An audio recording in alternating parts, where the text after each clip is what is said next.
everybody, and welcome to the Modern Fairy Sightings podcast. And this time I have with me Jessica Mitchell. And Jessica was a previous guest on Darragh Mason's Spirit Box podcast, where you spoke about your encounter with a tall, dark man on Glastonbury Tor.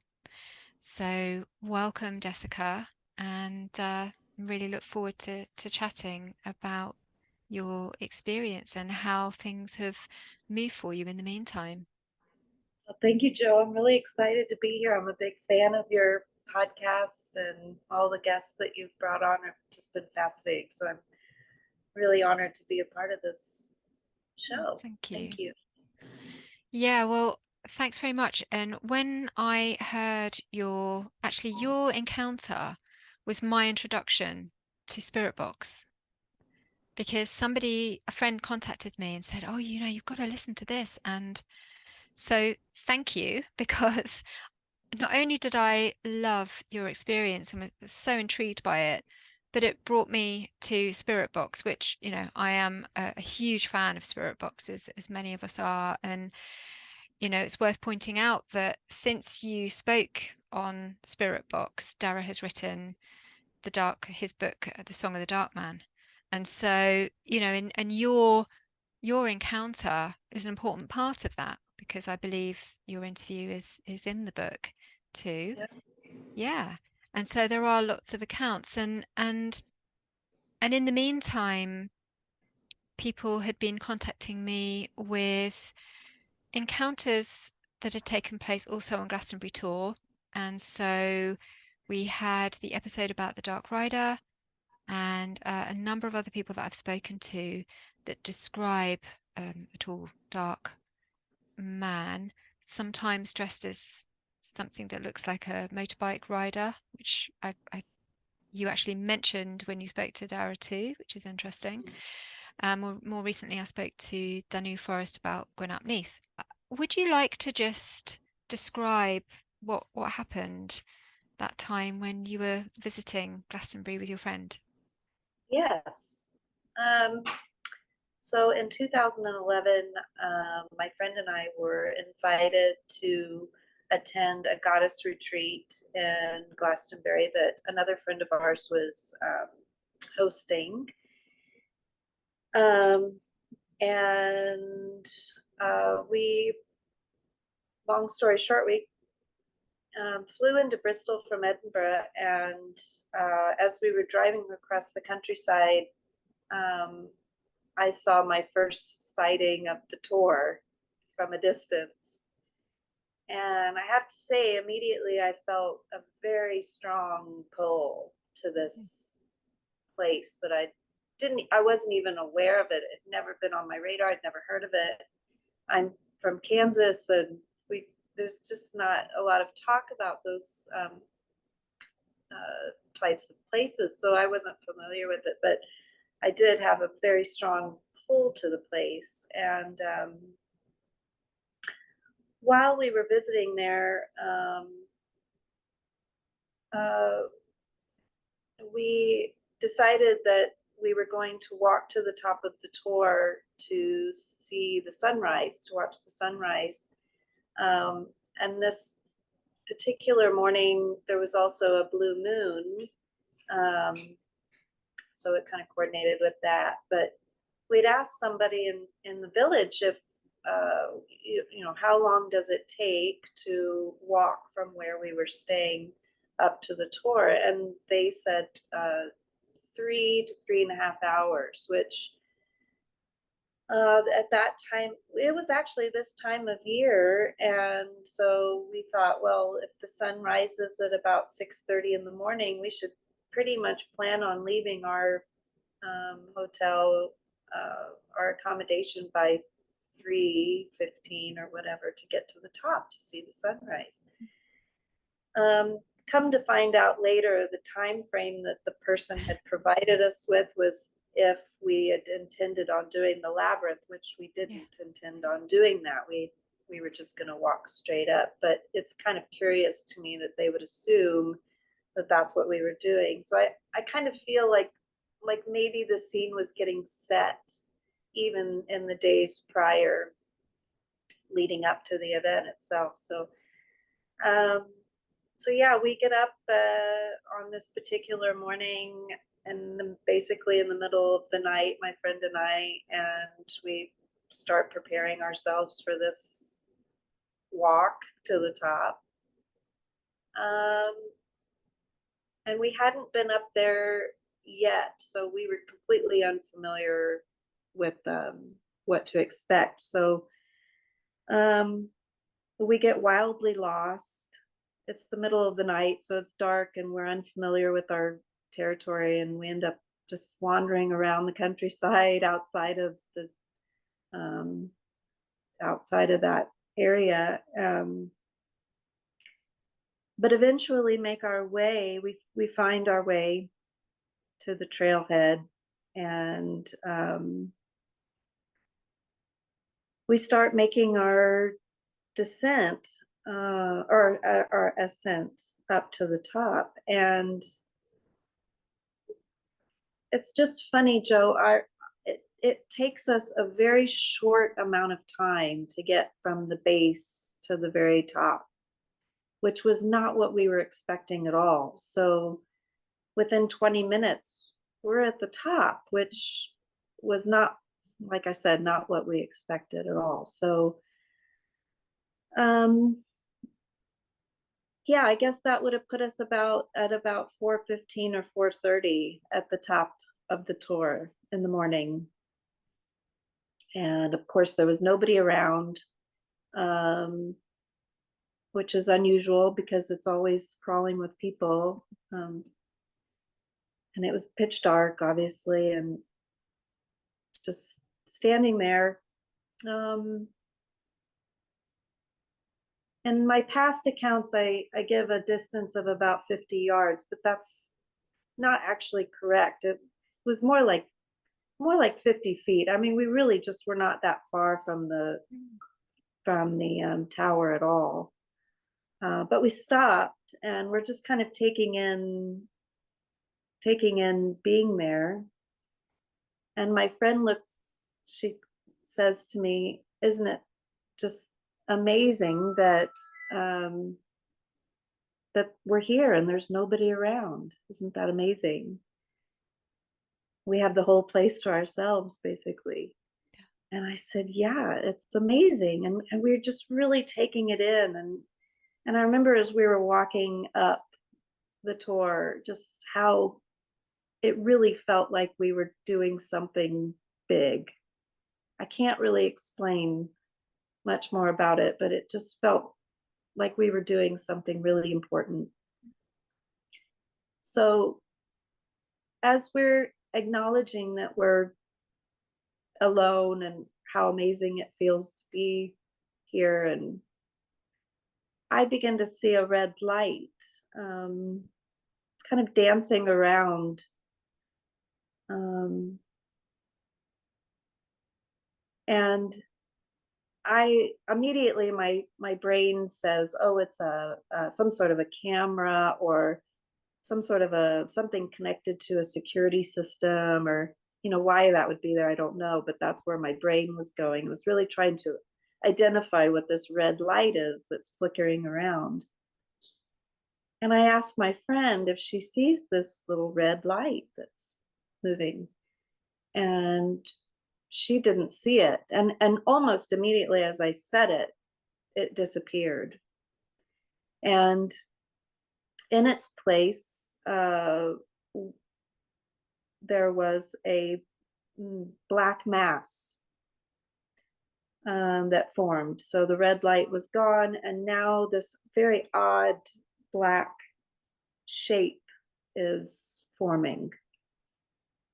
And I've often said it looks like somebody taking a black um, garbage bag and Ah, it's just got this shape that's moving. It's getting bigger and smaller and bigger and wider, um, and we cannot figure out what this is. And we're looking at it together, and we both acknowledge that we see something, and we just can't work out what it is. And I say to her, when I look to the left or right, just slightly avert my eye gaze, I can make it out clearer, but it still wasn't taking form, Joe. It was still just this black mist and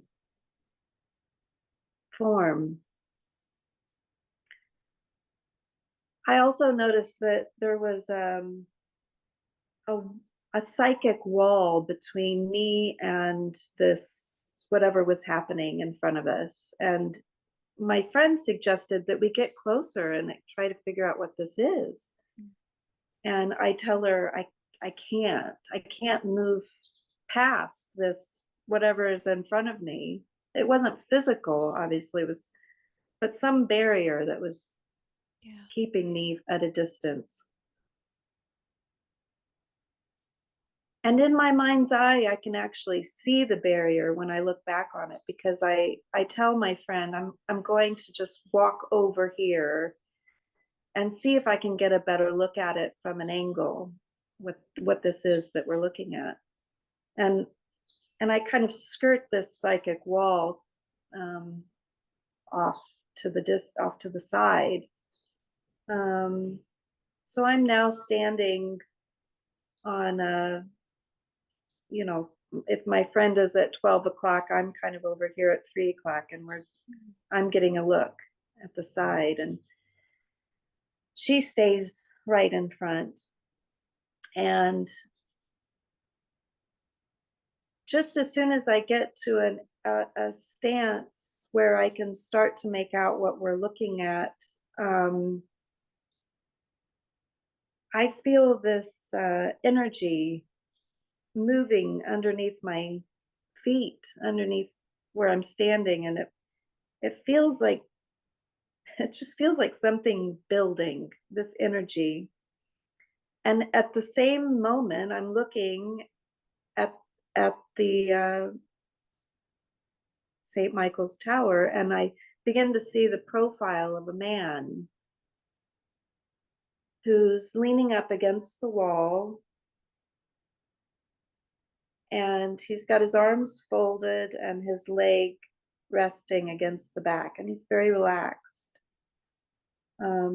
I can't make out any features whatsoever. He's black, blacker than any black I've ever seen, with a very distinct profile. And I can tell that he has short hair. Um, and it just terrifies me. So I'm taking in this man, and I'm also feeling this rumble of energy under my feet. And I'm just really trying hard to figure out what's going on. While all of this is happening,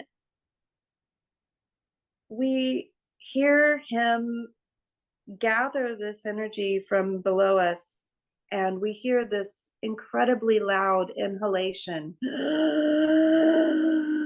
Just like this, he's pulling air and energy up from the ground that we're standing on, and he's bringing it through his body, and out of his mouth reverberates good morning. Oh, And it ripples like a wave through the air. um, I have never heard anything like that before, and I hope I never hear anything like that again. It was really terrifying. The sound of the inhalation and the anticipation that I was feeling as to what's going to happen next. I'm taking in the fact that I'm feeling the energy below my feet moving, and that there's a man standing against the wall looking directly at my friend. And it's just shocking. It really is. So he greets us with good morning, and I am stunned and I'm afraid. And all I really want to do is get back to my friend. And I look at her and she's taken this kind of fight or flight stance. Like it scared her too, obviously. Um, and when I see her that way, I begin to get really angry. That's my response to all of this, because all of a sudden I'm like, this guy has been standing here we've been trying to work this out for 5 minutes. What the heck is this? What is going on? And he's just been standing there watching this the whole time. So my reaction is anger that he hasn't made his presence known.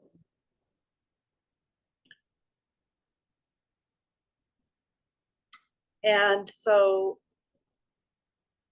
I start to make my way back to my friend. And as I do this, he lifts up off the wall and he kind of starts to walk towards my friend. Okay. Maybe just 2 or 3 steps that he comes out and off of the wall. And my friend says, "Oh my God, you scared us to death."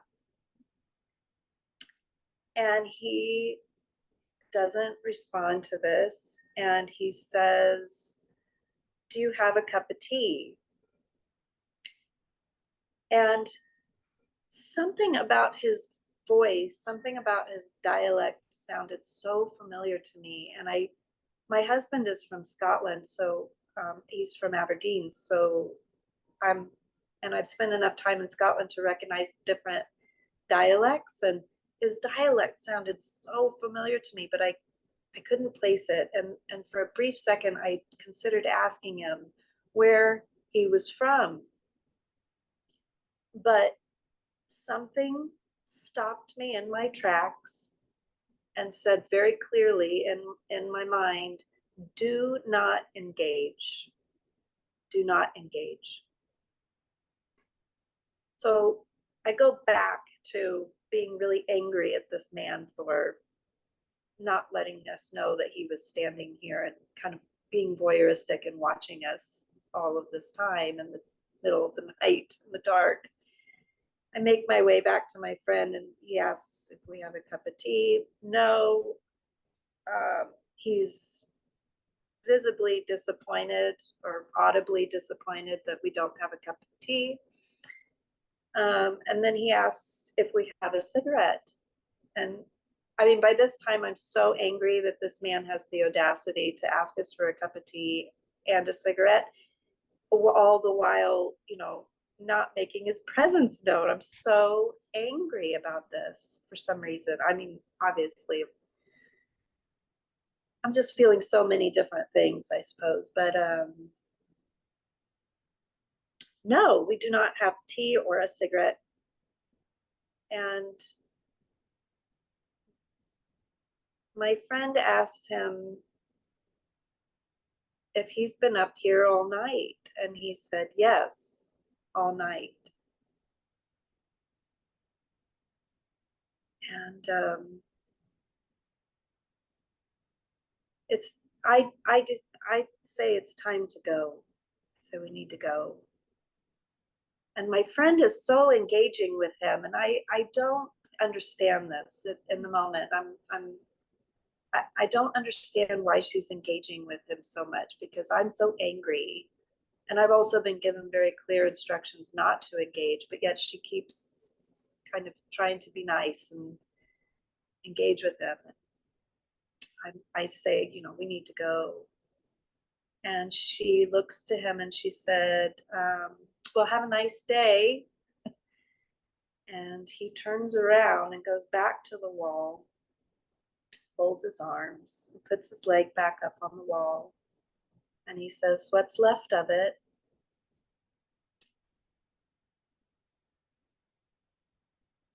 And my friend and I turn and we're terribly afraid. I'm sure that this man is a predator, and that we are going to be killed or abducted. one of the key things to remember is while this man was talking with us, um, I I look at him and he's the same height as the archway in the tower, and that archway's quite tall. I think he was well over 9 feet tall, um, which at the time I think there was so much going on. Um, it was one of those details that I didn't really remember until later. Mm. Um, all I knew was um, that we were in a dangerous, vulnerable situation and we needed to get to safety if that was even possible at this point.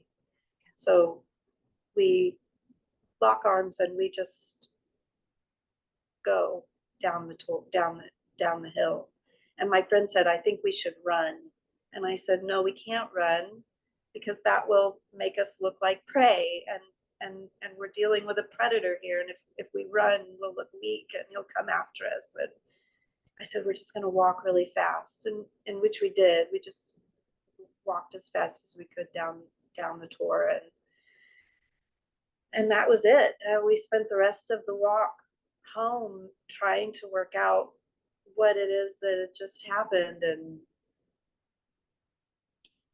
how this could how was he so tall and what was he doing there. And it didn't take very long before we started to register that we weren't this wasn't a human person that we came in contact with. This was something different.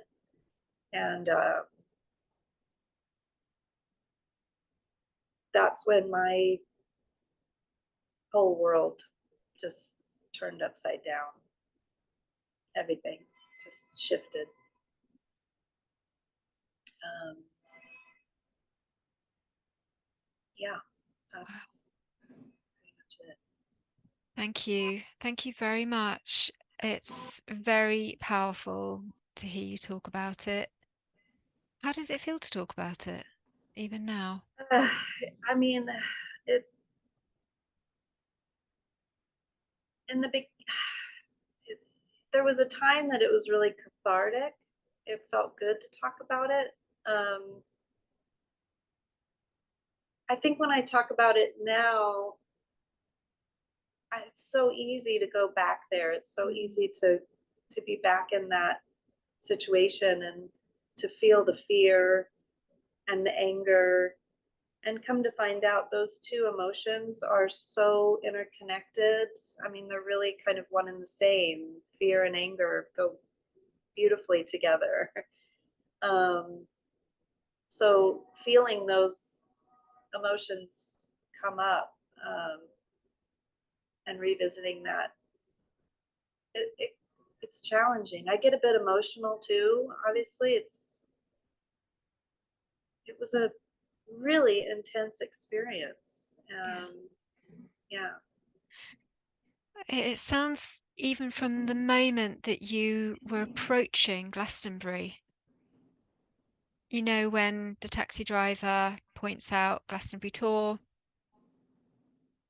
and you're already, a part of you is kind of already there in that situation. Does that, how how did it feel when you first saw the tour for the first time? Sort of where in the body did it kind of hit you, if you can remember? I don't know if you can. And what did it feel like? Well, the first time I went to the tour was that morning. Yeah, 4:30 in the morning on that day.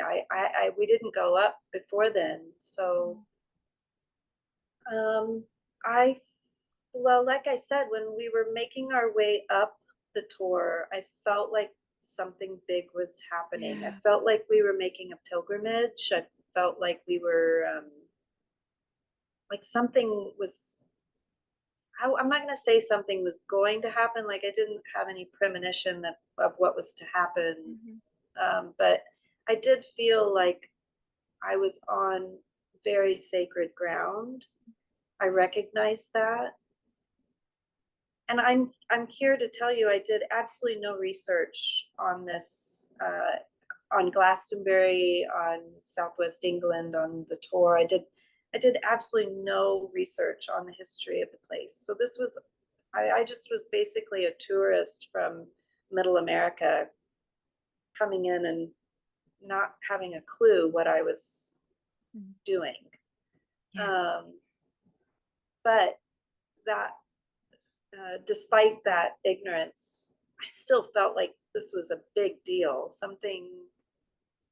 This was really something to be savored and appreciated. Yeah, and it sounds like, as I say, even before you got there, you were having quite a powerful reaction to the place itself. And I'm interested in, the fact that he has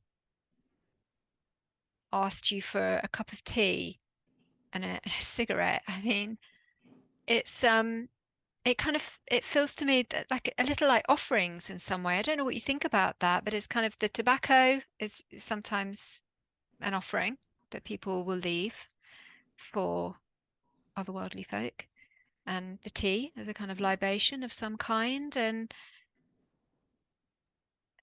I don't know if there's any other way to make sense of the tea, but yeah, he's asking for something. And the way that he kind of draws from the land is quite is quite I was going to say sinister. I mean, it's a shocking thing to witness and to actually feel that kind of energy being drawn away and being, as he draws it into himself to sort of to speak to you in that way. I can just imagine how, earth shattering that would be to be in that kind of situation. I know that you mentioned at the time, you walked away and you were quite terrified about it. And how have things kind of shifted for you? Because you mentioned that, at that point your life kind of turned upside down. So without going into any kind of personal, details that you might not want to talk about here, but how did your life kind of shift after that? In what kind of ways did it shift? Well, I think it was an initiation. I've heard that term used before to describe this experience, and I do feel like that's what happened. And I've said before that I wasn't the same person coming down the tour that I was going up, and that's remained true. Yeah, Um, I began to experience more paranormal experiences after this. yeah, Um, I've always had experiences since I was little, but uh, these experiences became a little bit more intense. I felt as though I had maybe a different shine that drew certain energies to me, is what it felt like. I had a lot of visitors to my home, which was not something I was accustomed to. right. So I was experiencing more of that. Uh, Also, like I said earlier, I began to see the world in a different light because it turned everything I knew to be true upside down, which Yeah. is kind of what the dark man does. Um, or Gwen. Mm. Yeah, And you're referring to Gwyn Neath there, of course, that yeah, is said Glastonbury Tor is said to be one of the places that he lives, the king of the fairies. yeah. Um, of the of Anufan, the underworld. Yeah, Yes. I became a little bit obsessed with him as well for Right. years, trying to work out what it was that we came in contact with, um, who it was. I scoured the internet looking for other stories and came up pretty much empty handed. So Okay. it wasn't until really listening to your podcast that I started to hear other stories of not necessarily him in particular, but something like him, and maybe him, maybe the Dark Man. I don't know if these entities are all the same. Yeah, we just don't know, do we? But No.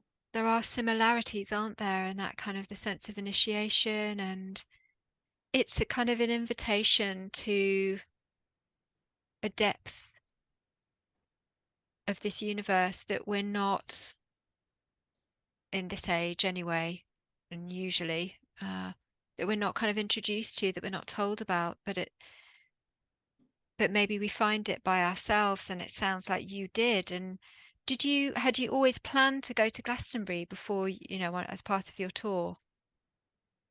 Oh, well, yeah, that's where we were staying.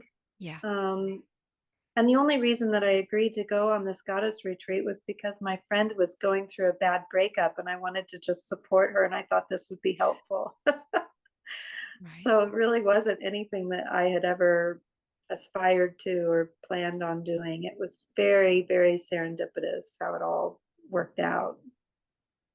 How was that goddess retreat after you had met this dark man? Mm.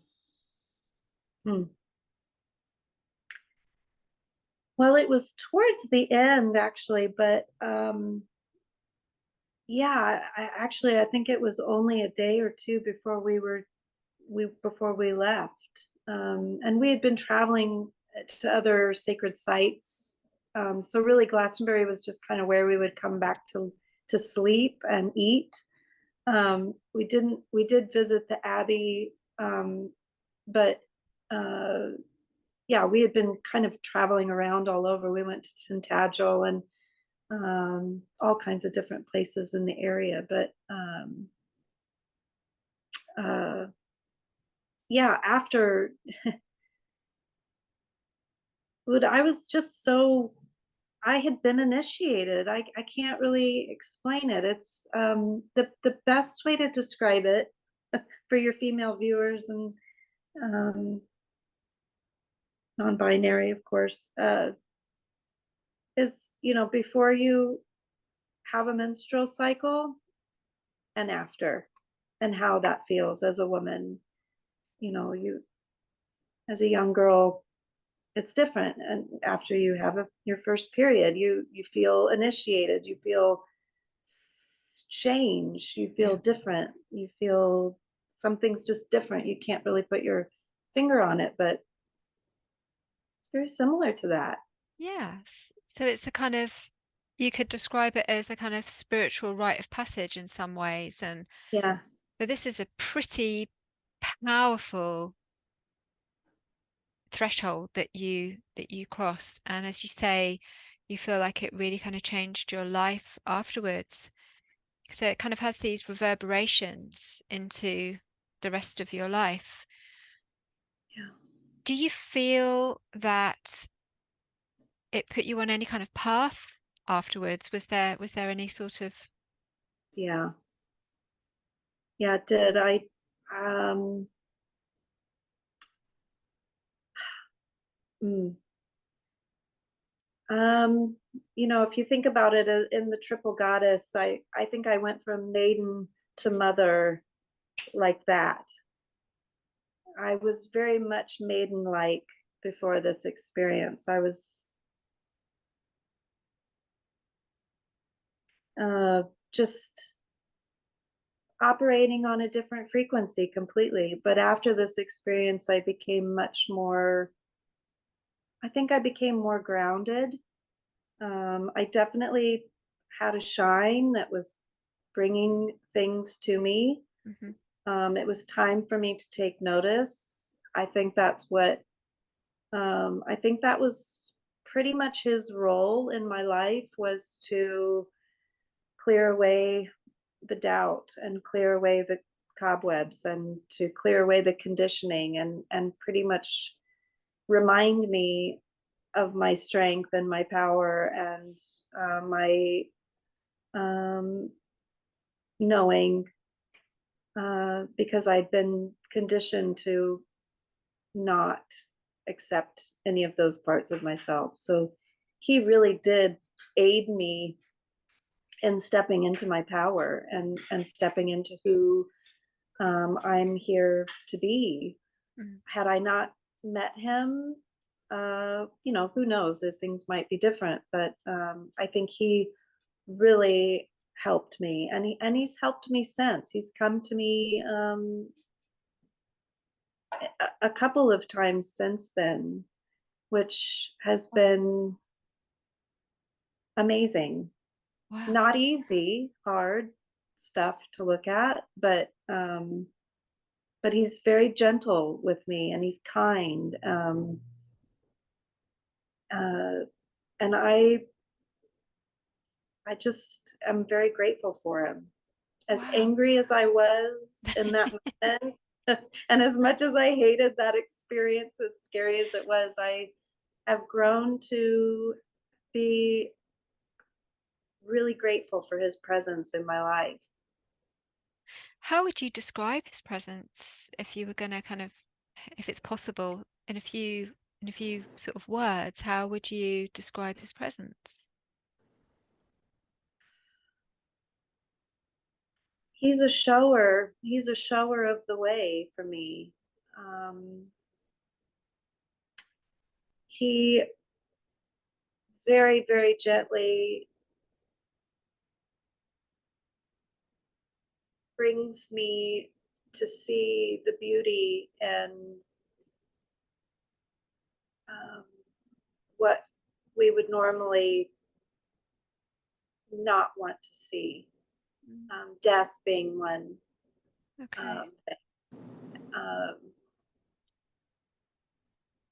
My father passed away in 2020, 2022, and Sorry. thank you. I was really struggling with his loss, and um, the dark man came to me in a dream over 2 nights, and he was very encouraging of me to um, look at the decomposing body Hmm. of my dad's, Mm.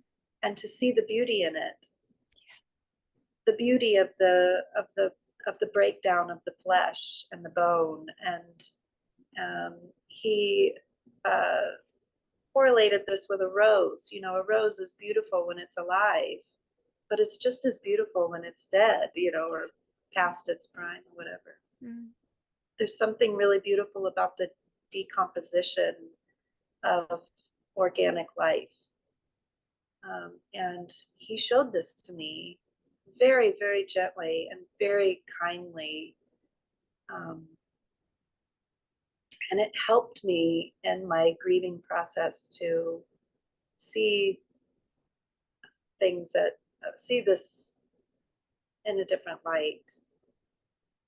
So he's really helped me in that way.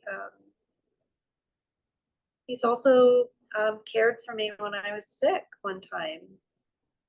Um, yeah, he shows up on occasion, and I always know that I can trust him, which is such a far, far cry from my first interaction with him in the physical. I was so scared and really felt like it was the end of our time on the planet.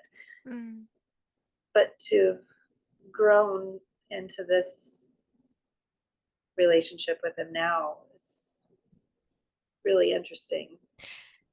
Yeah, it is, and that's beautiful, by the way, to hear of how he helped you with the passing of your father. And I can completely understand having lost my dad too, and stepping through that. And I'm so happy that you were able to. have that connection with him at that time, through your dreams. And it feels very much that he's kind of at the edges, isn't he? In on the tour, it is like stepping into another world. It's completely otherworldly. It's a very, very sacred ground. And he met you there, and he invited you over the threshold, and you stepped through that fear. Yeah. You acknowledged. It sounds like he invited you to know yourself, which you fully did. And it sounds like the fact that you were at a goddess retreat, I mean, that's perfect because you have this space. So often in life we just move on to the next thing because we're just so busy, and we're trying, to have that time away from life, to be with a trusted friend, to be in this sacred place, and to have the time and, assuming sort of expertise of the person who is leading the retreat, the workshop. And then so he comes to you again in your dreams, another kind of threshold between, it's not your waking life, it's the depth, of the unconscious. And he meets you there and aids you again at this point in your life when you're losing your father. And then again at the edges when you're ill. I can really relate to that because I often find that when I'm ill, I feel very close to my ancestors. It's when they come in and it's like they're kind of knocking at the door. And that's when I will do all of my research, genealogy research. You could argue it's because it's the only time I get, space away from doing all the chores, and I'm in bed, and, but it's more than that. It's a drive. I'm really driven. I'm driven to seek. I'm driven to, I guess, know myself through the ancestors, and they are there. So something about that. So yeah, I love the way that it has kind of unfolded, because oftentimes when we first meet the unknown, the unseen, the other world, it is frightening. I mean, the first time for myself when I was kind of stepping into the unknown like that and working with ritual and ceremony, you start to uncover things about the world that you had no idea about, and that can be really scary because it just jolts everything. It's like the cards are thrown up in the air, and you're not quite sure, where the edges are anymore, because everything you've been taught is no longer very relevant, because you know more now, and so you're finding out for yourself. And but then over time, if you accept the invitation, this initiation, it just provides such a rich and fulfilling life, one that we don't always happen upon.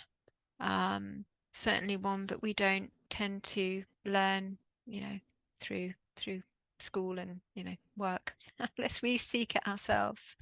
So, so that's really beautiful. And I feel it's likely that he will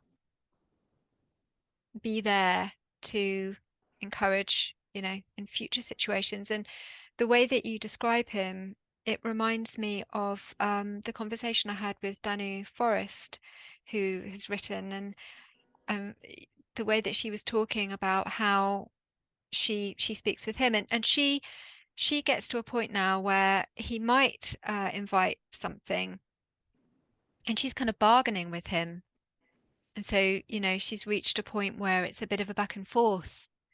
But again, there's always been this encouragement from him and that support from him. So it feels very similar. Yeah. And then, of course, the initial meeting with him is this kind of trickster energy, the way that he doesn't quite show himself to begin with. the way that he doesn't respond to your friend, is kind of asking for him to alleviate the fear, and he doesn't. That's quite a big message. It's you that has to then alleviate the fear within yourself. There's something in that. Yeah, that's Um, really well put. Mhm. yeah, it's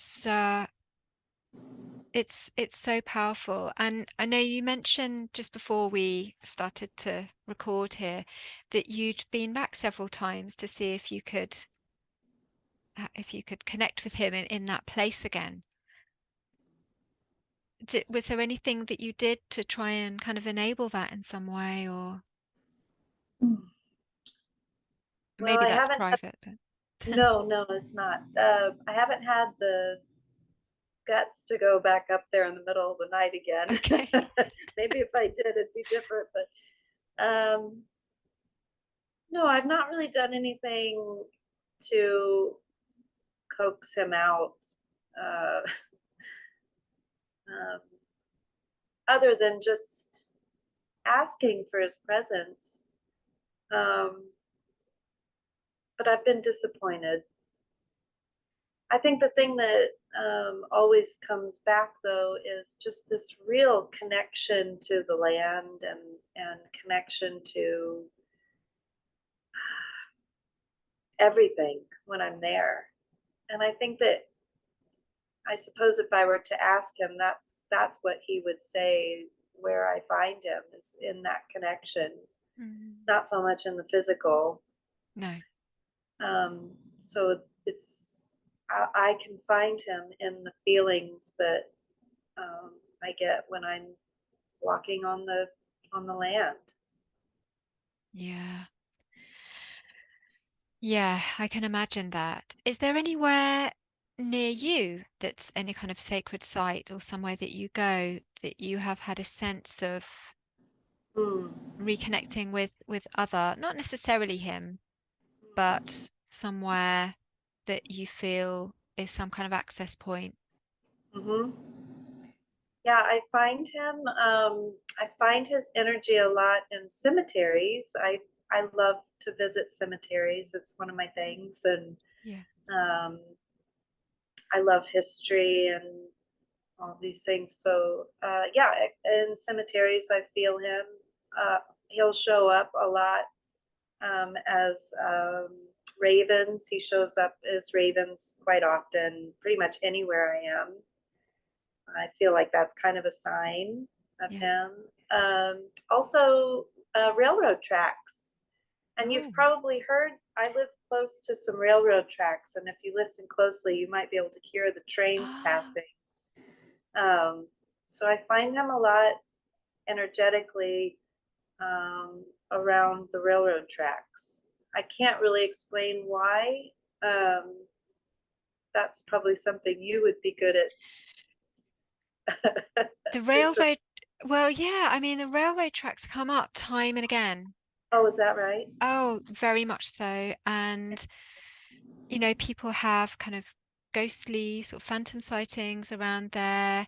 There's often, when people have fairy sightings, they're often around rail tracks as well. Hmm. White ladies and all manner of otherworldly encounters take place around railway tracks. I don't know if it's because there's this kind of energy sort of running through the landscape, but it's even when they're disused railway tracks, it still Yeah. happens. Yes. So I don't know if it's because, I mean, let's face it, sort of back in the day, there would be a natural way in which a route would run through the country. Often they followed rivers, or, Hmm. there was a kind of a route that would follow the sort of geographical, or sort of geological and geographical maybe elements of the landscape. But now we just kind of, especially in modern times anyway, we will just build through the landscape. No matter what's in its way, we'll just kind of build through it. I don't know if it's something to do with that. So it's kind of like an artificial energy running through the landscape. Hmm. or as I say, the constant use of it, or something else. But it does come up time and again.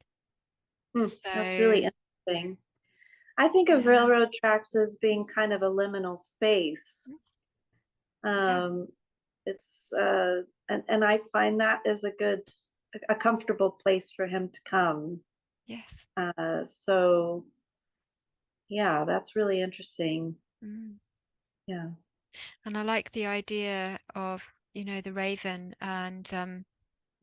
as I was just saying to you, my friend Adrian Rook, who I spoke to a couple of weeks ago, and I will be releasing my chat. So his surname is Rook, and he also had an experience with Gwynapneath. Um, so there are quite a number of these encounters building up now, and maybe we'll kind of learn more if other people get in contact too. So it's something that maybe that the understanding could grow. I mean, it feels like, how do you feel about speaking about him? Do you feel very at ease speaking about him? Do you ever sense that there are times that you shouldn't speak about him? Do you ever get a sense of that? Mm. I don't speak of him very often, Mhm. only to trusted people. Um, you and Darragh, of course. Yeah, it's funny. It is a bit of a pull to get me to really speak about him. It's just private. Yes, Not that I don't mind sharing it, but him and my relationship with him can't really be defined, I don't think, through language. More it's easier for me to talk about him through metaphor, I think, sometimes. mm, Um, but yeah, it's not hard to talk about, but I'm very careful as to who I share my stories about him with. yes, yes. Yeah. And thinking of that, I know from your interview with Darragh that just before you had that encounter, you saw a badger, didn't you? Was it you and your family saw a Yes. badger? Yes. So I mentioned that we were lost. We spent some time in a residential area and Right. heard some wrestling in the hedge, and out pops this badger, and he stands there and just looks at us. Yeah. And we just kind of stare off with this badger. It was really interesting. And I'd never seen a badger before, so that was fun. I only saw one recently for the first time, and Oh, they're amazing creatures, aren't they? It's quite yes. big. I wasn't expecting it, they're quite big, hefty, muscly creatures, and Yeah, intimidating. yeah. Um, but again, sort of thinking about the sort of the symbol of the badger, and they live underground too, so their connection with the earth, and being black and white, and the sort of the sense of the balance in there too, that you can't just have the kind of day without the night, or the light without the dark.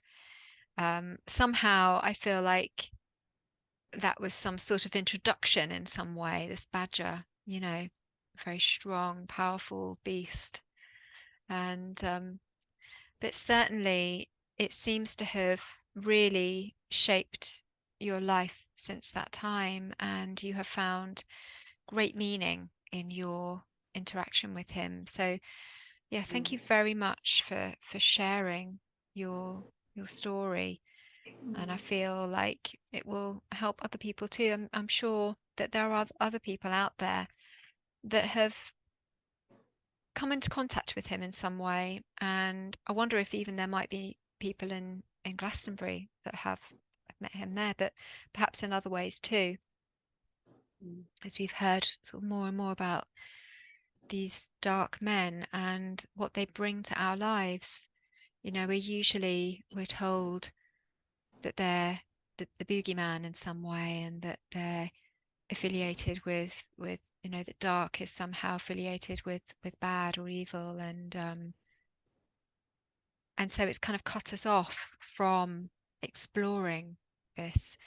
but there is this richness that we can gain from actually interacting where it feels right, of course, go hurtling into something if you're not feeling it. You have to trust your instinct, of course. I'm wondering also, just before we finish, I wondered how your friend feels about this. You know, Mm. that how is it for her? Did she go through the same kind of phases as you did? How does she feel about it now? No, it didn't. So it's funny. So her reaction at the time was very engaging, whereas mine wasn't. I mean, we couldn't Yeah, have been more dualistic. We were the paradox, yeah. um, and that seems to be the way that each of us have carried this story too. She doesn't remember the same details that I do, which I think is really interesting. She remembers things, um, mostly the conversation that she was having with him while they were engaged or while she was engaging with him. Um, but yeah, it was a different thing for her. In fact, there were a lot of things that she had forgotten about, which I also found really interesting. Yeah. A lot of details that she recalled once I brought them up, but it didn't seem to have the same impact on her. And um, we don't really talk about it very much. Mhm. Um, on occasion, we'll talk about it, but something about it just doesn't seem very relevant, Yeah. which seems strange because it's such a big part of my life. But um, she's just carried it much differently than I Yeah. have the It, it experience. Yeah. it sounds like it was for you. It sounds like the experience was for you. Even when Yeah. if two people have an experience and some might kind of see the surface of the experience and that's all they need to take with them because that's all they need to take with them and that's fine. But then for you there was it yeah, it feels like that connection was for you. So yeah, people can experience these in different I ways. believe. I think it's really interesting and worth noting that if any of your viewers or listeners are familiar with the tarot deck, the card of the tower has a very similar shape and look as the St. Michael's Tower on the top of the Tor. And I think it's really fascinating. The meaning of the tower card is breaking down all the illusions and Yes. um, turning everything on its head. And um, it's just so interesting to me that that was exactly what happened for me there. So whenever I see the tower card, and I am a tarot reader now, and whenever that card comes up, I can't help but apply it to my story and what it meant for me. Um, That's but amazing. Yeah. anyway, I just, That is really incredible. And yeah, it was a lightning strike moment for you in your that's okay. life.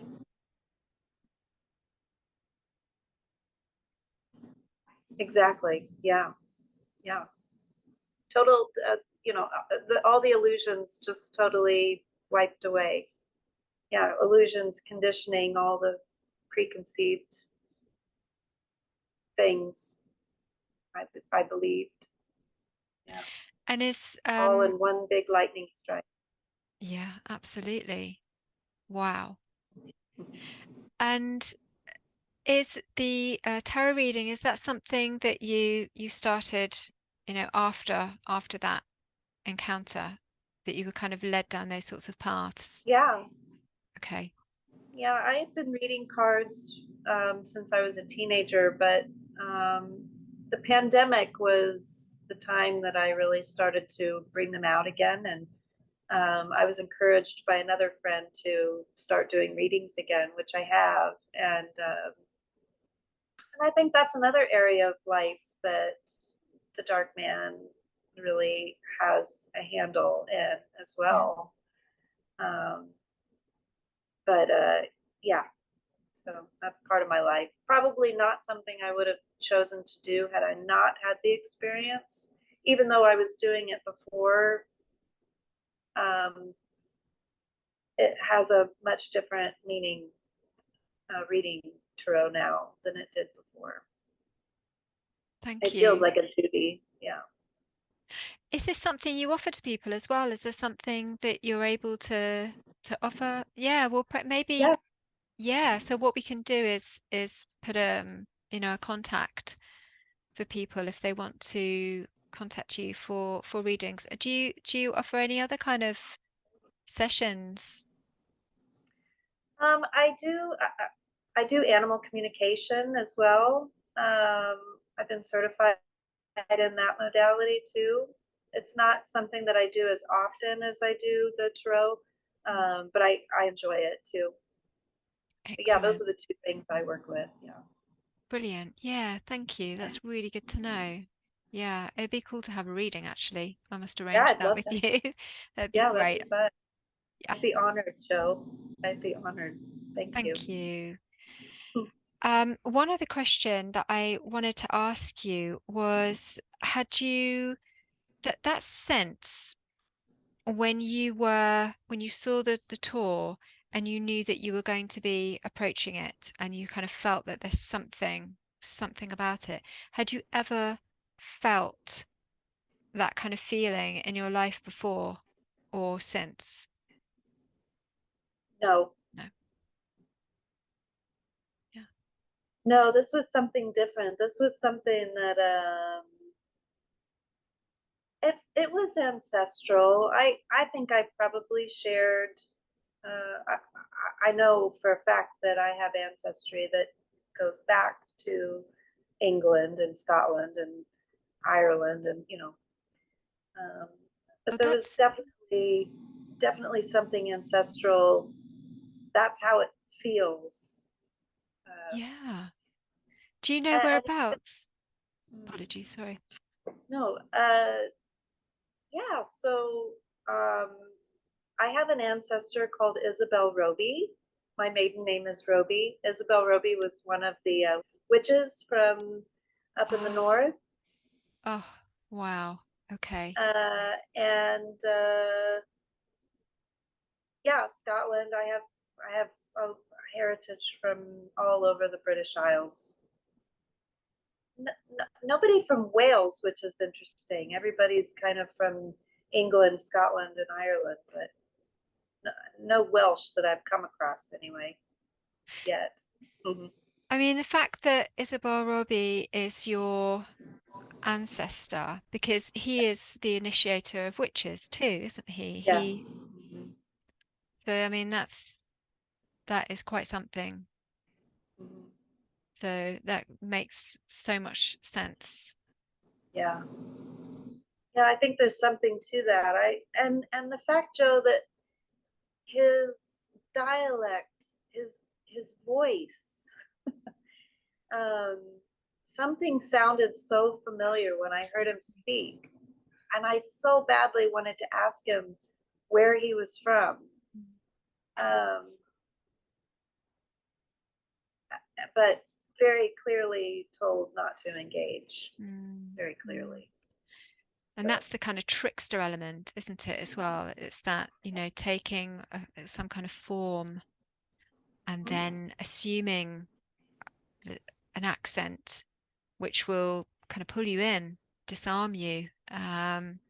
Well, thank you so much, Jessica. It's been really great to hear about this and to hear, those insights and how this has kind of developed for you because it can, it's a process, isn't it? And it does kind of change. And initially, we can just begin to ask ourselves, well, what was this about? And we're searching for answers, and then we kind of have to find them in ourselves in some ways, and they start to unfurl. And it sounds like it has unfurled into a deep connection with the other world, the unseen, and ancestral connection, which is so, so important and something that we tend to miss in today's society, and it's extremely important. We don't really live where our ancestors lived anymore, or believe the same things as our ancestors did, or have even the same sorts of lives or routines. And so, we're really missing that. It's a big kind of gaping void in our lives. So it's great to hear that this sort of reintroduced you to exploring that and kind of settling into that again, because we need that. And so yeah, thank you very much. And it'd be great to, to hear how it all Thank you, develops Jill. for you. Yeah. Thanks. And yeah, speak Well, I'd soon. just like to say one last thing. Sure. The light is so overrated. The light is overrated. Sometimes it's good to go down into the dark. We can learn a lot in the underworld, in the underrealms. That's where the real richness is that you said earlier, the richness of an experience, or um, that's where it is. The light can sometimes be a little overrated. It's limited. Whereas I Yes. think in the dark it's unlimited. Yeah, that's right. We've lost that. So We have to regain our understanding of that, because you know, we've been led away from it. But yeah, it's a big part of who we are as yeah, human beings, as yes, spiritual beings, as, children of this planet. And yeah, we have to get back to that in order to become balanced. There's the badger. He goes yes, into the depths, and he comes out again, and there he is with his both dark and light. It's very symbolic. So yeah. yeah. The next day after our experience, we did take a walk up there just to revisit the place, and inside the tower, in the corner there were tobacco remnants of tobacco and tea bags. Oh, So I can't help but think, and I should have included that in my story. I'm sorry I didn't that's say okay. that. But I do think there are other people out there that must have come into contact with them. I mean, it just doesn't. Why would there be tea bags and cigarettes in the corner of this in the tower? It's just as bizarre. So I Wow. know there's other people out there. I just haven't found anybody else. I've looked and looked and looked. So I'm really hoping maybe one of your listeners has some insight into that. That is amazing. Yeah, Yeah, thank you. I really hope that somebody comes back with that as well. And I also, that's think important. it is. It is relevant. It's always an afterthought. I'm always so consumed with the story itself that I forget that part. But that was really interesting. That is so interesting, because when I was reading it back, so I don't know if I wrote it down here. Um, that when about the cup of tea, I was going to ask you if there was something about where you were staying that one of you had mentioned a cup of tea. I just felt like with the tea thing, I was just kind of trying to make sense of that, and whether he was echoing something back to you that had been Mm. said between you or something like that. But that's it. That's it. That there was something there in the tower. That's Yeah. amazing. Okay. Yeah, that is interesting. So you're connecting the tea to maybe before we got up there. Yeah, or something Some that maybe he formed a relationship with somebody else who would always. It was an expectation, and I knew there was a real disappointment in his energy that we didn't have one of these two things. And I remember at the time thinking, how odd, what a weird request of people if they have a cup of tea or a cigarette. I mean, maybe a cigarette, not so much, but a cup of tea. It's odd. And had we offered that, had we had those items and offered them to him, what would that have? what experience would that have led to? Mystery. I'd do anything to bring it back, Joe, and get another opportunity. That's why I keep going back and trying to find them to see if I can get answers. But yeah, they don't. Maybe someday. But Maybe someday. yeah, that's important. Yeah, that's an important part of the story, that there were remnants of offerings found the next day. So somebody's met him Yeah. before. It sounds like it to me. It really does. That is fascinating. Yeah, yeah, it's bizarre. It's really interesting. I Yeah. just heard the train whistle, so I thought I heard something. I wondered what that was. So it's just come down. Just a yeah, just a little peep of acknowledgement there I agree. I think from so. outside. Well, thank you, Joe. Fabulous. I really enjoyed being part of the show. Thank you. Thank you very much. Thank you.